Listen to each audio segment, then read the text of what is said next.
ये बजट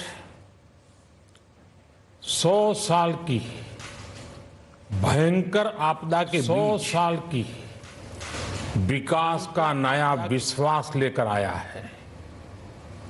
ये बजट अर्थव्यवस्था को मजबूती देने के साथ ही सामान्य मानवी के लिए अनेक नए अवसर बनाएगा। ये बजट मोर इंफ्रास्ट्रक्चर, मोर इन्वेस्टमेंट, मोर ग्रोथ और मोर जॉब्स की नई संभावनाओं से भरा हुआ है।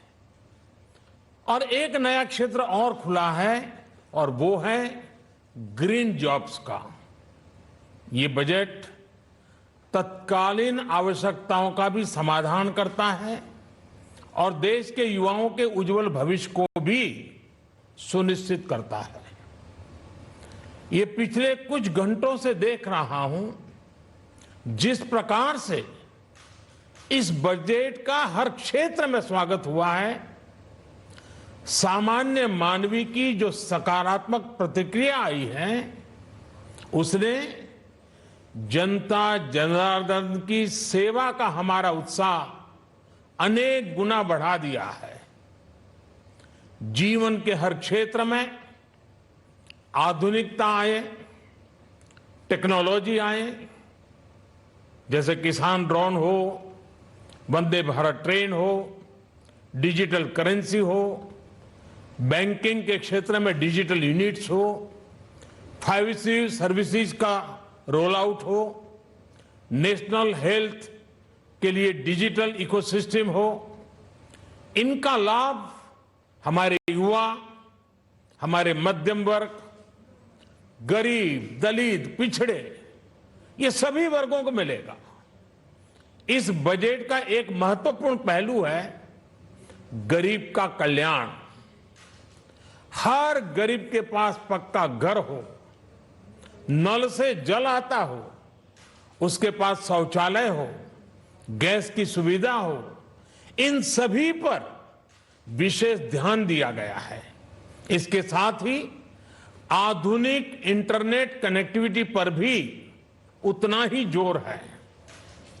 जो भारत के पहाड़ी क्षेत्र हैं, हिमालय का पूरा पट्टा, जहां जीवन आसान बने, वहां से पलायन ना हो, इसे ध्यान में रखते हुए भी नई घोषणा की गई है। हिमाचल, उत्तराखंड, जम्मू कश्मीर, नॉर्थ ईस्ट ऐसे क्षेत्रों के लिए पहली बार देश में पर्वतमाला योजना शुरू की जा रही है। ये योजना पहाड़ों पर ट्रांसपोर्टेशन और कनेक्टिविटी की आधुनिक व्यवस्था का निर्माण करेगी और इससे हमारे देश के जो सीमावर्ती गांव है, बॉर्डर के गांव है, जिसका वाइब्रेंट होना जरूरी है, जो देश की सिक्योरिटी के लिए भी आवश्यकता है, उसको भी बहुत बड़ी ताकत मिलेगी। भारत के कोटि कोटि जनों की आस्था मां गंगा की सफाई के साथ साथ किसानों के कल्याण के लिए एक महत्वपूर्ण कदम उठाया गया है। उत्तराखंड, उत्तर प्रदेश, झारखंड, बिहार, पश्चिम बंगाल, इन राज्यों में गंगा किनारे नेचुरल फार्मिंग को प्रोत्साहन दिया जाएगा। इससे मां गंगा की सफाई का जो अभियान है उसमें मां गंगा को केमिकल मुक्त करने में भी बहुत बड़ी मदद मिलेगी।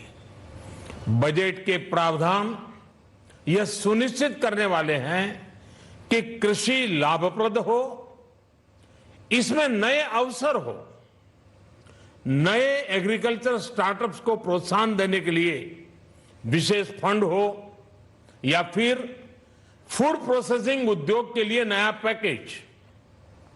इससे किसानों की आय बढ़ाने में बहुत मदद मिलेगी। एमएसपी खरीद के माध्यम से किसानों के खाते में 2.25 लाख करोड़ रुपए से भी ज्यादा सीधे ट्रांसफर किए जा रहे हैं। कोरोना काल में एमएसएमई यानी हमारे छोटे उद्योगों की मदद और उनकी सुरक्षा के लिए देश ने लगातार अनेक निर्णय लिए थे, अनेक प्रकार की मदद पहुंचाई थी।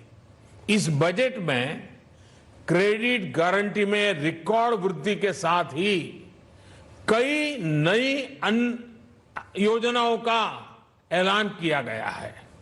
डिफेंस के कैपिटल बजट का 68% डोमेस्टिक इंडस्ट्री को रिजर्व करने का भी बड़ा लाभ भारत के एमएसएमई सेक्टर को मिलेगा।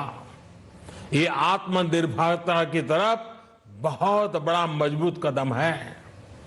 7.5 लाख करोड़ रुपए के पब्लिक इन्वेस्टमेंट से अर्थव्यवस्था को नई गति के साथ ही छोटे और अन्य उद्योगों के लिए नए अवसर भी बनेंगे। मैं वित्त मंत्री निर्मला जी और उनकी पूरी टीम को इस पीपल फ्रेंडली और प्रोग्रेसिव बजट के लिए बहुत बहुत बधाई देता हूं। कल भारतीय जनता पार्टी ने मुझे सुबह 11 बजे बजट और आत्मनिर्भर भारत विषय पर बात करने के लिए निमंत्रित किया है। कल 11 बजे मैं बजट के इस विषय पर विस्तार से बात करूंगा। आज इतना काफी है। बहुत बहुत धन्यवाद।